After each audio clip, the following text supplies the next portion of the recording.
You know that feeling when you step on a land that's held your family's sweat and dreams for generations. It just grounds you. That's what I felt when I came back to my 10-acre pear orchard in Willow Creek, a quiet corner of Tennessee where the air smells like damp earth and memory. After 20 years in the Marines, I was done with chaos, just wanted to wake up to bird song, run my hands over the gnarled bark of trees my grandpa planted, and maybe find a little peace tending to the land that raised me. But peace, well, it's funny how it can slip through your fingers when someone decides your roots don't matter. See, Willow Creek had changed since I was a kid. It used to be all farms and folks who knew how to fix a fence, but by the time I moved back, it was full of big houses, folks with city money chasing that country vibe. Most were fine, kept to themselves, waved when they drove by. But then there was the HOA, the Willow Creek Homeowners Association, a bunch of clipboard warriors who thought they owned every blade of grass within a 5-mile radius. My orchard, built back in '68, got roped into their territory by some zoning nonsense in the '90s. They claimed the dirt road to my shed was shared access. I didn't fight it, fixed their potholes myself, even showed up to one of their fancy barbecues with a pie my neighbor Clara baked. But I was never one of them guy in muddy boots among their golf shirts and shiny watches. Then came Lisa Caldwell. I'll never forget the first time I saw her late spring, pear blossoms fading, and this cherry red Porsche convertible purrs down the road like it's auditioning for a movie. Blonde hair whipping in the wind, sunglasses bigger than her face. She barely glanced at me as she sped by, like my orchard was just scenery for her commute. Word around town was she made a fortune flipping condos in Nashville, bought the biggest house on the hill, and had a reputation for suing anyone who crossed her, including her last HOA, over a noisy mailbox flag. I didn't think much of it. Live and let live, right? Until I found the tire tracks. They cut through my orchard like a scarred deep ruts through the grass, a snapped irrigation pipe, 2 young pear trees leaning like they'd been punched. I followed the tracks, heart sinking, and there it was, red paint flecks on a busted branch. I called the HOA, sent pictures, got a we'll look into it. A week later, it happened again. This time, I caught the tail end of her Porsche disappearing through my gate. I marched to her mansion, knocked, and there she was lounging by her pool, martini in hand, little yappy dog at her feet. "Can I help you?" she drawled, not even lifting her sunglasses. "Ma'am, you've been driving through my orchard," I said, keeping it calm. "You've damaged trees, broke my irrigation. That's private land." She smirked, waved a hand. "Oh, honey, it's just a shortcut. That little path's quicker than the neighborhood loop. No harm done." I clenched my fists. "It's not a path. It's my property. You're trespassing." Her smile didn't budge. "Well, the HOA says it's shared access, so maybe take it up with them. Good luck, farmer." I walked away, hands shaking, not from anger, well, maybe a little, but from the sheer gall of it.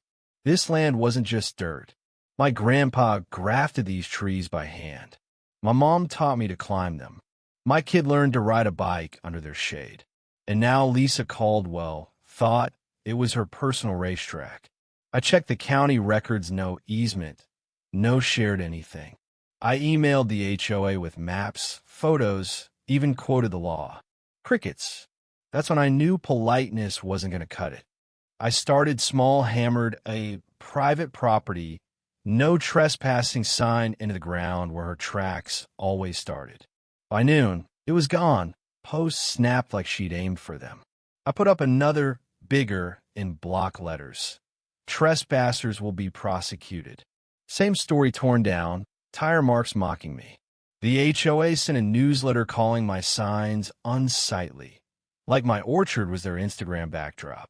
That's when it hit me. This wasn't about a shortcut. It was about control. Lisa didn't just want to drive through my land. She wanted to own it, in spirit, if not on paper. And the HOA? They were her cheerleaders. So I got creative. I called the county, learned about runoff trenches, legal, practical, perfect for an orchard with drainage issues. I filed a permit, marked it with orange stakes, and started digging. 6 feet wide, 4 feet deep, sloped on one side, sharp drop on the other. I lined it with hay, covered it with planks and leaf netting so it blended into the ground. From 10 feet away, you'd never know it was there. I posted a sign, "Caution, soil conservation trench. No vehicle access." I emailed the HOA a photo of the permit, the trench, the sign. No reply. I wasn't looking to hurt anyone, just to draw a line nobody could ignore. 3 mornings later, I'm sipping coffee on my porch when I hear that Porsche's growl, tearing through my orchard like it's the Indy 500. I freeze, wait, and then crunch. A scream rips through the air, high and panicked. I walk over, slow, boots sinking into the damp grass. There's the Porsche, nose down in the trench, back wheels spinning, hood crumpled like a bad origami project. Lisa's standing in the driver's seat, stilettos digging into the leather, phone waving like she's signaling a rescue chopper. "You," she shrieks when she sees me. "You dug a trap. This is attempted murder." I cross my arms, calm as a summer morning. "No, ma'am. This is private property. That's a legal trench, permitted and signed. You were warned twice in person, 3 times by email." She climbs out, stumbling in her heels, mascara smudged. "Do you know who I am? You're going to jail." I pull the permit from my pocket. "I know you don't read signs, Lisa. Maybe you'll read this."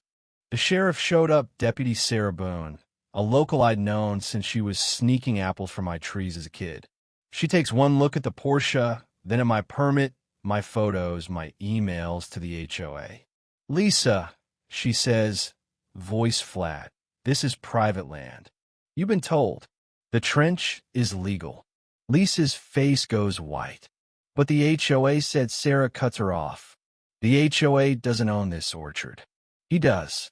Lisa storms off, muttering about lawyers, but I knew this wasn't the end. People like her don't back down, they double down. Sure enough, 2 days later, a certified letter from the HOA lands on my porch, smelling like it was dipped in Chanel. They claim my trench is an unsafe feature near a community easement. Never mind it's on my land, fully permitted. They demand I fill it in or face $200 daily fines. I call my buddy Mike, a lawyer from my Marine days. He laughs. "They're bluffing, Jack." Send a reply. Cite the permit. Include the sheriff's report. They've got no leg to stand on. I do just that. Laminate 10 copies of the permit. Stake them around the trench with a new sign. Private land. Legal trench. Trespassers assume risk. The fines keep coming anyway. Then they pivot to nitpicking my shed's paint, my old tractor, even my mailbox. Lisa's playing dirty now, and she's got the HOA in her pocket. Then it gets personal. A letter shows up at my daughter Ellie's apartment in Knoxville Anonymous, postmarked from Willow Creek. "Your father's causing trouble. Tell him to stop before someone makes him." Ellie calls me, voice shaking but furious. "They're coming after me now, Dad." "Who does that?" I tell her to stay calm, but inside, I'm boiling. I show the letter to Mike. He says, "This is harassment. We're countersuing trespassing, property damage, defamation, the works. And we're subpoenaing HOA records." I nod, but I'm done waiting for courts. I file a permit for a community pear-picking day, get it approved, and put up flyers. Fall harvest at Harper's Orchard, free pears, hay rides, local cider. The neighborhood shows up, kids, grandparents, even the mayor's cousin. Local news runs a story. Veteran revives family orchard. Lisa's watching from her mansion, probably choking on her martini. The real fight comes at the HOA meeting. I walk in, boots, tracking orchard dirt, carrying a folder thick with evidence. The board's there, Carl Tucker, their smarmy president, and Lisa, sitting behind him like she's running the show. Carl gives me 2 minutes to speak. I lay out the photos, the permit, the sheriff's report. Lisa's trespassed 3 times, damaged my trees, ignored warnings. If she sues, I'm countersuing, and I'll drag every HOA email into court. Lisa laughs, sharp and cold. You dug a trap, Jack. You know victim. I lean in. You drove through my land after I begged you to stop. The only trap here is your ego. Carl clears his throat. This road's a gray area, Mr. Harper. I smile. It's my road. Push me, and I'll close it. See how your Amazon packages get through then. The room goes quiet. I walk out. A week later, Lisa sues $250,000 for her Porsche, plus emotional trauma. But cracks are forming. Carl steps down, citing personal reasons. An ethics audit uncovers Lisa's dirty tricks, fake fines, funneled HOA funds, even spying on resident emails. Lisa's gone by November. No goodbye, just a for sale sign and a blank spot where her Porsche used to park. The HOA softens, no more fines, new elections, a new vibe. The trench stays, painted bright, surrounded by wildflowers I planted with Ellie. Kids point at it during harvest days, giggling about the lady who drove into the hole.